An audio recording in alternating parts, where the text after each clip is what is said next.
నమస్కారం. Emerald sweet house అని చెప్పేసి లోయర్ ట్యాంక్ బనానా వచ్చేదాన్ని ఇందిరా పార్క్ వెళ్ళే ఏరియా పక్కన ఉండేది.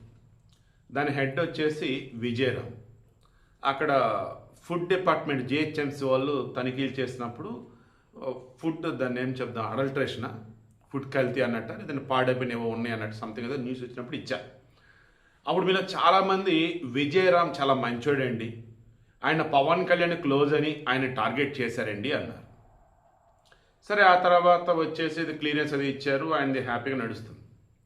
ఇప్పుడు అతని టాపిక్ ఎందుకు చెప్పానన్నా, ఇదే విజయరాము గతంలో పవన్ కళ్యాణ్ వచ్చేసి రైతని పాలేకర వ్యవసాయ పద్ధతిలో ఒక్క గోవుతోనే ఏకంగా ఆయన పొలం అంతా కూడా పండిద్ది అన్నట్టు, గోమూత్రం గోపేడ లైక్ అవన్నీ ప్రకృతి వ్యవసాయం.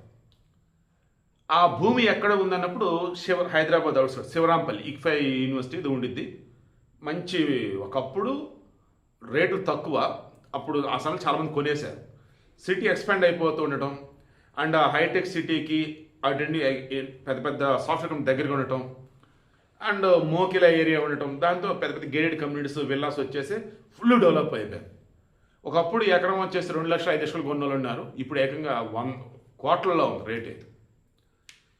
అదే చెప్పి పవన్ కళ్యాణ్ అక్కడ కొన్ని భూముల్ని కబ్జా చేశాడు, అవి వచ్చేసి 100 కోట్లు విలువ చేస్తాయి అంటూ నిన్న కొంతమంది జర్నలిస్టులు వీడియోలు ఇచ్చారు, ఏకంగా లాయర్లు ప్రెస్ మీట్లు పెట్టారు.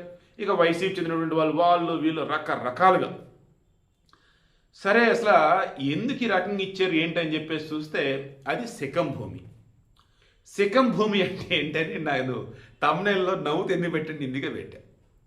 గూగుల్లో కొట్టగానే ఆర్టిఫిషియల్ ఇంటెలిజెన్స్ డేటా ఇచ్చాం. శకం భూమి ఫుల్ ట్యాంక్ లెవెల్లో ఉన్నటువంటి భూమి. మామూలుగా 2 దఫాలకు సంబంధించి పంటలు వేస్తుంటారు, ఖరీఫ్ రబీ అని. ఇందులో ఒక దఫాకి వచ్చే ఫుల్ నీళ్ళు ఉంటాయి చెరువులో, ఓ దఫా వచ్చేసి నీళ్లు ఎక్కడో ఉంటాయి. అప్పుడు భూమి బయటపడిద్ది కదా, దాన్ని వ్యవసాయం చేసుకోవచ్చు. దాన్ని ఏక్ ఫసల్ అంటారు. శకం భూములు ఫుల్ ట్యాంక్ లెవెల్లో ఉన్న భూములే, కానీ ఆ చెరువులోనూ నదిలోనూ నీళ్ళు అనేవి లేనప్పుడు ఆటోమేటిక్గా భూమి బయటపడ్డప్పుడు ఒక పంట వేసుకోవచ్చు. దానికి గవర్నమెంట్ పర్మిషన్ ఇచ్చింది. అయితే గూగుల్ ఏమనుంది, దానికి ఎటువంటి పత్రాలు ఎవరు అని ఉంది, దాని మీద ఎవరికి ఎటువంటి హక్కు లేదని ఉంది. బట్ ఏక్ ఫసల్ ఒక పంట అయితే వేసుకోవచ్చు, గవర్నమెంట్ పర్మిషన్ ఇచ్చిద్ది అని అంది. ఎవరికి పర్మిషన్ ఇచ్చిద్ది, ఎవరికి ఇచ్చిద్దండి? నాకు వెళ్తే ఇచ్చిద్ది ఇవ్వదుగా. ఆ భూమికి సంబంధించి నా దగ్గర డాక్యుమెంట్ ఉండాలి ఏదో ఒకటి బేసిక్. అది గూగుల్లో అది మెన్షన్ చేయాలి. అది మెన్షన్ చేయకుండా దాని మీద ఎవరికి హక్కు ఉండదు అన్నారు, ఓకే. శాశ్వత నిర్మాణాలు కట్టొద్దన్నారు, ఓకే. బట్ ఒక పంట వేసుకోవచ్చు అన్నారుగా. ఆ పంట వేసుకోవచ్చు అన్నప్పుడు ఎవరు వేసుకోవచ్చు, ఆ డాక్యుమెంట్ ఎవరి దగ్గర వచ్చింది వాళ్ళే కదా. ఇక అమ్మటం కొనటం చేయకూడదని అందులో మెన్షన్ చేశారు. ఇప్పుడు నేను లేను, అక్కడ ఉంది, ఏ ఫస్ట్ ఒకసారి పంట వేసుకోవచ్చు, శకం భూమే, దాన్ని ఆటోమేటిక్ వేరే వాళ్ళకి అమ్ముకుంటాను కదా. అంటే దానిలో పంట వేయటం వరకు మాత్రమే హక్కు ఉండిద్ది తప్ప దానిలో నువ్వు ఏది చేయడానికి నీకు హక్కు ఉండదు, నువ్వు యజమాని కాదు. కానీ నువ్వు వచ్చేసి ఒక రకంగా ఒకసారి పంట హక్కుదారివి, నీకు డాక్యుమెంట్ అనేది ఉంటుంది. ఇది శకం భూమి అంటే. ఇది తెలియకుండా పవన్ కళ్యాణ్ కబ్జా చేయడానికి రకరకాలుగా ఇచ్చుకుంటా పోయారు.